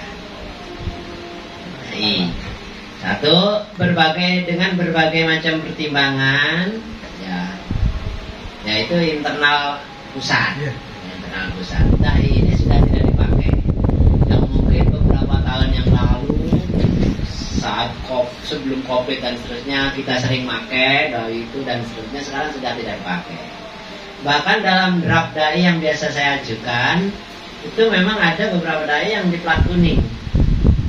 Ada plat kuning, ada yang masih utuh dan tanpa di plat ada. Tapi ada yang udah di plat merah. Plat merah, ya lama-lama hilang dari daftar draft dai yang biasa saya ajukan. Nah itu ada masalah-masalah yang dihadapi atau mungkin yang dilakukan oleh dai, baik itu menyangkut perjuangan, terkait dengan perjuangan, ataupun terkait dengan pribadinya, yang di situ sangat mencoreng citra perjuangan. Dai Wahidiyah kok ngono, kan gitu Pak Ustaz. Dai Wahidiyah kok ngono, Dai Wahidiyah kok begitu. Nah, itu jadi bahan. Akhirnya kalau difigurkan lagi, ditampilkan lagi, malah bahan perjuangannya yang benar. Dari zaman Kanjeng Romo Fikri ini di blacklist, tidak dipakai lagi. Nah, itu sebenarnya indikasinya ketika saya masih pramu zaman Kanjeng Romo Latif. Kanjeng Romo Latif manggil saya, tolong selidiki dai ini, nyapo konurun kualitasnya, zauqiyahnya dan seterusnya. Nah, saya menyelidiki, ya didapat informasi ya terkait ya pribadi, tapi di tengah-tengah masyarakat itu dia itu dai Wahidiyah, dai-nya aja kayak gitu. Nah, itu saya akan beliau zaman Kanjeng Romo Latif, ternyata lama-lama terbuka kebenaran itu. Jadi beliau Kanjeng Romo Latif wafat, zaman Kanjeng Romo Fikri ya di blacklist, tapi sebelumnya ada kejadian ya berkaitan dengan dai tersebut juga, tambah mempercepat di blacklist itu. Ini sudah usah, ini repot awet dewe. Ada masalah kita yang ngurusi, kemudian perjuangan juga dirugikan tuh, udah ini Wahidiyah. Itu.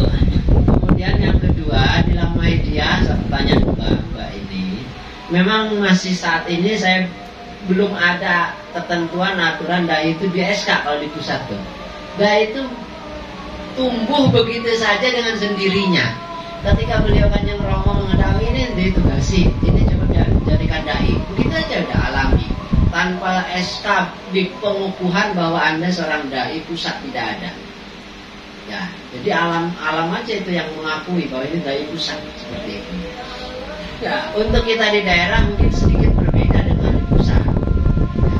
Dai Wahidiyah di daerah itu bisa pengukuhannya mungkin dengan surat tugas, karena dia bagian tim daripada departemen di bidang, mungkin bidang dakwah. Bidang dakwah itu ada subbid dai di situ, di surat tugas sebagai dai DPPW Provinsi Jawa Barat, bisa jadi seperti itu. Kalau di pusat, karena ini kita semua kebijakan kita itu berdasarkan dari kebijakan pengasuh, ketika kebijakan pengasuh biar alami begitu saja, kita nggak bisa. Seperti saya nggak punya kebijakan lagi kalau sudah beliau biar alami begitu saja. Kalau di daerah mungkin untuk kelasnya dai kabupaten, dai pro syariah, kecamatan mungkin bisa dikasih surat tugas dengan masa pengabdian mungkin 1 periode bisa saja. Adapun nanti yang menentukan dia ini dai provinsi atau dai kabupaten, nanti bisa daripada departemen terkait dengan timnya. Entah timnya itu ngambil dari PB atau mungkin dari mana, kalau memang belum ditentukan. Nah, ini dai provinsi, ini dai kabupaten. Ya. Kemudian berdasarkan apa? Berdasarkan satu mungkin senioritas, kedua mungkin berdasarkan pengalaman jam terbang, yang ketiga mungkin berdasarkan keilmuan. Mungkin Ustaz Rahim, Ustaz Bisri ini dari provinsi yang bisa ngisi di kabupaten-kabupaten, ya, bisa ngisi di Serang, bisa ngisi di Kabupaten Lebak, karena dari provinsi. Bisa ke bawahnya adalah Rubusana. Akhir-akhir ini kita juga mendorong daerah untuk mandiri terkait dengan dai. Kayak Rubusana Nganjuk, ya, nanti malam kebetulan juga dai-nya mandiri. Ya, sudah banyak mandiri. Artinya bukan dai pusat, tapi dai kabupaten sendiri yang mengisi kabupaten itu. Jadi mendorong di Jawa Timur itu yang kita lakukan adalah mendorong daerah-daerah mandiri untuk kaderisasi dai, mencetak dai atau penjaringan dai, sehingga dai bisa dimanfaatkan untuk dirinya sendiri. Jadi mbaknya tadi kira-kira itu ya. Jadi dalam Waidiyah itu kalau di pusat tidak ada, belum ada keputusan terkait SKDAI dan di daerah mungkin masih bisa. Adapun kira-kira kriteria ini dari provinsi, dari kabupaten dan seterusnya itu biasanya berdasarkan senioritas, kemudian jam terbang, kemudian keilmuan dan seterusnya. Kalau dia tidak aktif dan menjadi dai, menjadi di Usbuya atau di Mujahadah itu melanggar kode etik dai. Dai kok nggak aktif, mestinya dai itu kan menjadi panutan. Nah, termasuk tadi saya sampaikan yang mujadahnya harus nyontoin.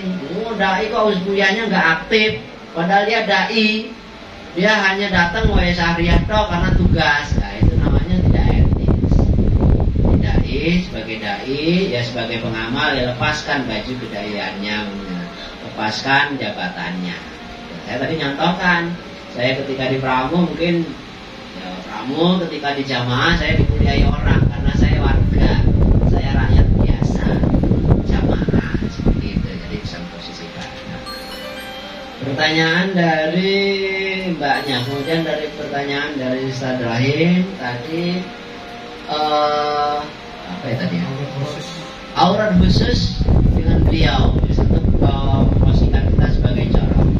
Sampai saat ini kita termasuk dalam baik dalam pramu pembina itu atau para dai-dai pusat sendiri belum pernah tahu atau belum pernah didhawuhi terkait aurat khusus untuk bagaimana kita hubungan batinnya pada beliau terkait kita sebagai corong dai Waidiyah.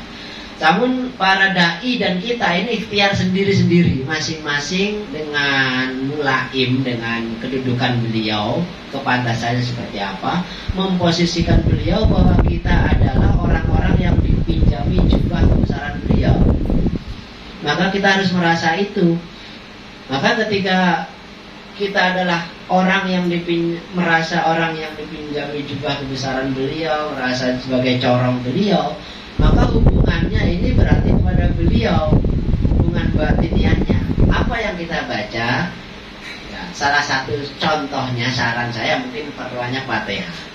Saya mohon maaf bukan takabur ya, 313 Fatihah ke beliau itu insya Allah menjawabkan. Karena apa?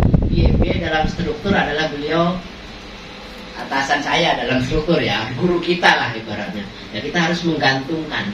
Kalau nggak ada cantolan sama sekali sehari ini saya nggak punya cantolan, nggak Fatihah ke beliau, berarti kan putus saya.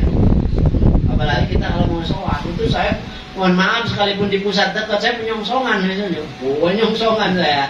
Nah kalau nggak penyongsongan itu hasilnya nggak enak pak. Timbalingan. Kalau timbali soaya-waya. Saya penyongsongan kalau mau sholat beliau itu penyongsongan.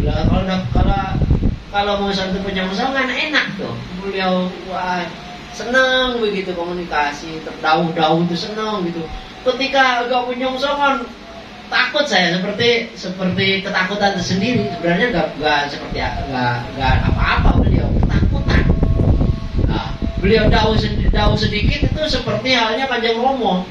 Jadi ada semacam perpaduan antara Mbah Yai dan Mbah Ma'ruf di Kanjeng Romo Fikri itu. Apalagi ketika marah, kelihatannya jarang marah, tapi kali marah, itu berapa yang tahu. Nah, jadi itu paling tidak kita harus menggantungkan ke beliau ya, minimal Al-Fatihah atau Istighosah lah seperti itu pada beliau, terus berbanyak itu. Saya biasanya Al-Fatihah 313. Beliau bayangkan kalau kadang-kadang iseng-iseng ya Allah berbanyak kepada beliau sehingga ada gandolan terus. Pertanyaan Pak Kardi tadi yang pertama adalah terkait dengan apa ya tadi? Apa Pak Kardi tadi? Meraih corongnya beliau. Meraih sebagai corongnya beliau. Ya, seperti tadi itu. Ya. Jadi kita hampir sama dengan Pak Rahim tadi. Jadi ya namanya kita sebagai corong dan seterusnya, satu ya jangan merasa bahwa saya, ini karena kealiman saya, ini saya merasa bahwa ini adalah beliau. Seperti itu mengeterapkan itu, mengeterapkan bilgos lah, bilgos seperti itu. Caranya ya dibantu dengan bercanda. Ini kira-kira ada lagi yang enggak, ibu-ibu ada? Oke, lagi. Meneruskan pertanyaan tadi, mohon maaf, istilahnya kalau udah di backlist ini, terus dalam arti yang tadi itu memang juga bukan termasuk muridnya atau pengamal wahid yang nanti atau bagaimana. Nah, terus maksudnya di masyarakat ini baik dari pandangan pusat maupun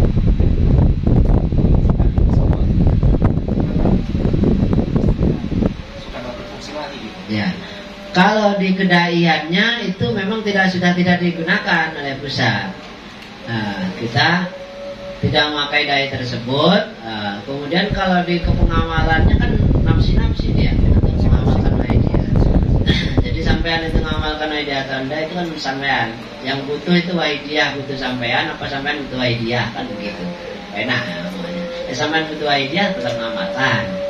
Ya, adapun dai sampai pernah diangkat jadi dai itu adalah bonus kasih sayang dari beliau, menempatkan sampean di atas pengamal biasa.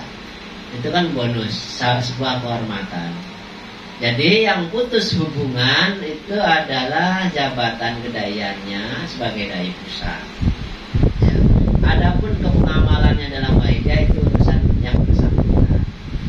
Kalau mungkin dari gara-gara nggak dipakai di pusat jadi dai, terus nggak jadi pengamal, itu malah jadi tanda tanya besar. Berarti sampai jadi pengamal karena dai, karena lil dai, ya, bukan karena itu butuh saya. Setelah itu kebutuhan bagi saya.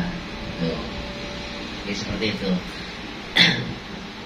Kalau dai diundang untuk acara-acara pribadi seperti hajatan, syukuran, masih ada kali di pusat? Di sini masih ada. Jadi kita beberapa waktu yang lalu juga masih ada beberapa daerah yang meminta dikirim dai untuk penyiaran dalam rangka walimatul kurs, penyiaran dalam rangka Maulidin Nabi yang diselenggarakan oleh Masjid Al-Mujahidin misalnya, masjid umum tapi takmir dan pengurusnya pengamal. Itu kita melayani. Jadi bukan rubusana itu. Masih boleh ya? Masih boleh. Request masih boleh. Namanya siapa? Nah, itu masih boleh. Tapi asalkan saja ada yang bersangkutan tidak benturan tugasnya dengan ketika tugaskan rubusana. Mintanya Pak Sipa tanggal 4 dan dalam Pak Sipa ada di NTB, tidak bisa. Itu ganti yang lain. Itu lagi mungkin dari ibu-ibu, dari siapa? Ada?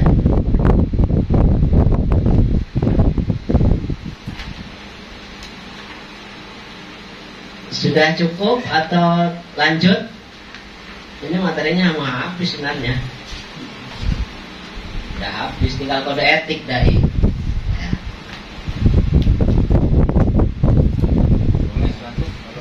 Lanjut. Nanti lanjut nih malam apa? Udah materinya habis. Apa? Sharing, seksi diskusi besok pagi, besok sore. Wakeh tadi.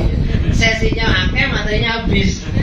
Karena materinya ini aja sebenarnya materi yang dibuka. Tapi ini sesinya yang banyak. Saya pikir diklat itu ada latihan. Jadi mungkin besok, mungkin Bapak apa mau tampil di sini seperti hadirin hadirat diklat itu. Ada apa-apa dari ada latihan. Ya mau kemauan siap. Jadi kalau berdasarkan materi ini, kita tinggal kode etik dai wahidiyah. Pengertian dai-nya sudah, tekniknya sudah, penyusunan materi sekarang tentang kode etik wahidiyah. Kode etik dai wahidiyah. Ini yang harus kita perhatikan. Kode etik dai wahidiyah ini, kode etik dai wahidiyah ini adalah kode etik Dai Wahidiyah tingkat pusat. Ya, tingkat pusat. Jadi untuk di daerah bisa menyesuaikan, di breakdown ke daerah, menyesuaikan dengan daerah, menyesuaikan dengan yang pusat ini, daerah ini. Ya, ini sama dengan yang tadi sebenarnya, cuman ini sudah ada label badan hukumnya. Ini hanya kutipan yang saya kutip, ya. Departemen Penyiaran Pembinaan. Di situ saat itu ada Tapak Asto Kanjeng Romo Elatif. Beliau mensahkan kode etik Dai Wahidiyah. Ya. Ini tata caranya, ya, kewajiban. Nanti berarti kita para Dai Wahidiyah sebelum berangkat itu sama seperti yang tadi di depan. Ya, jadi yang depan itu termasuk mujadah penyongsongan Papiru 5.000. Ya, ini dimasukkan dalam sebelum berangkat. Nah, sebelum berangkat berarti 3 hari sebelum hari H. Berkoordinasi dengan DPPW yang memberikan tugas. Ketika saya diberikan tugas oleh DPPW pusat, saya koordinasi dengan DPPW pusat. Ketika saya dikasih tugas ngisi rubusana oleh DPPW provinsi, berarti saya harus koordinasi dengan DPPW provinsi. Ketika saya ditugasi oleh DPW provinsi, saya ngomong-ngomongan dengan DPW provinsi. Itu namanya koordinasi, ya, dengan DPW yang memberikan tugas. Ya. Mengadakan persiapan batiniah tadi, ta'aluk, gausia, ta'aluk bijanabihi, sallallahu alaihi wasallam boleh. Ya. Jadi persiapan batiniah itu macamnya banyak, yang mujadah, penyongsongan. Jadi samping penyongsongan Papiru 5.000 tadi, pertanyaan dari 2 orang tadi, bagaimana kita bisa merasa corong Kanjeng Romo atau Kanjeng Mbah Yai, ya harus senantiasa ta'aluk, berhubungan. Itu ternyata sudah masuk di dalam kode etik. Mengadakanlah persiapan lahiriah tadi sudah dibahas, ya, di teknik.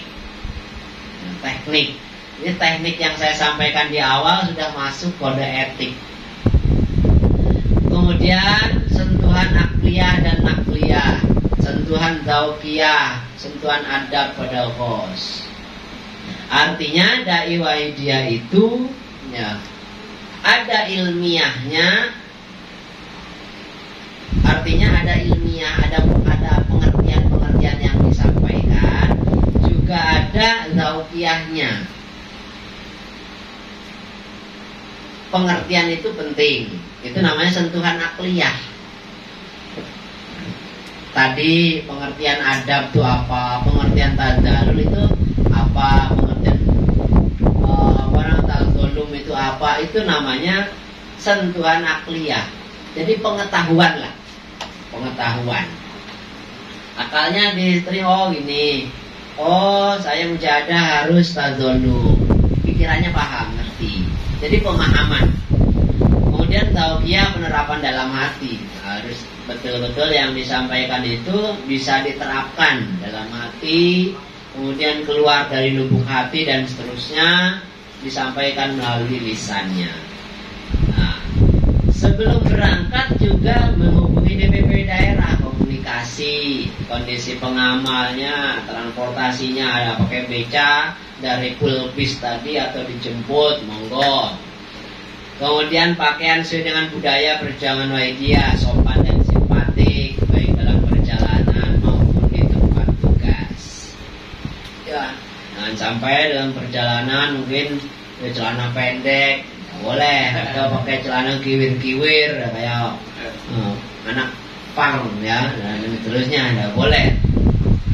Kemudian berpakaian full dress dalam Wahidiyah, dalam bersepatu. Ini juga mungkin menyesuaikan juga. Jadi ada beberapa daerah yang memang menyesuaikan, karena para yang hadir adalah jamiah thariqah dan seterusnya di sebuah pondok pesantren, itu dai kita menyesuaikan. Ternyata yang hadir para tokoh thariqah, kemudian acaranya di dalam pondok pesantren semuanya lesehan dan seterusnya, itu juga menyesuaikan untuk full dress ini.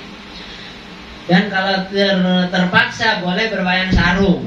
Kalau terpaksa tidak bisa full dress tadi karena penyesuaian, karena di satu daerah ada budaya atau adat yang di situ memang tidak bisa. Kalangan Madura tertentu karena mayoritas ulama atau pondok pesantren itu bisa tidak full dress atau menyesuaikan, tapi tetap dengan sopan, ya, yang sopan.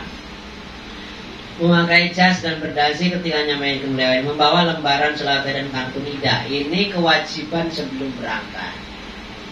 Ya, entah itu nanti disiarkan atau enggak, karena kita perjalanan pakai motor, gak ketemu orang, pokoknya tetap membawa lembaran dan kartu nida. Ini sarang dai. Jadi siapa ngerti, kita nanti ada iwak mabuk, nah, tinggal disair aja begitu.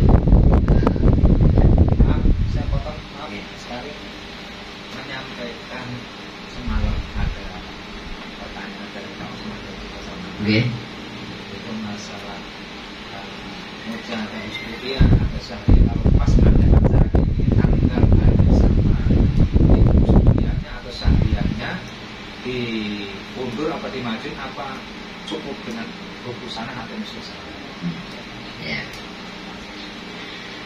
Kalau yang sudah berlaku di daerah itu, kalau ada acara seperti ini, misalnya malam Senin, kebetulan saya hizbiyahnya malam Senin, saya biasanya saya manfaatkan untuk maju. Sekaligus di situ saya jadikan momen pengumuman, penggerakan untuk hadir di mujahadah busana. Nah, memang mungkin di satu daerah tertentu itu ada keringanan rukhsah, ya. Ketika ada acara berbenturan dengan acara yang sama, itu yang kalah, yang kecil kalah, katanya ada seperti itu. Nah, itu memang satu daerah melaksanakan itu. Tapi satu daerah lain itu justru memanfaatkan acara yang berbenturan dengan tanggal dia hizbiyah untuk memajukan hizbiyahnya, sekaligus memotivasi mereka untuk hadir. Itu lebih bijak lagi, lebih bagus lagi, tanpa menghancurkan atau menghilangkan yang kegiatan kecil, ya. Dia juga bisa melaksanakan kegiatan yang besar dalam dua waktu berbeda. Itu lebih yuk tikulah yakin apa atau taklimul ahamnya, mana pengeterapannya itu taklimul aham.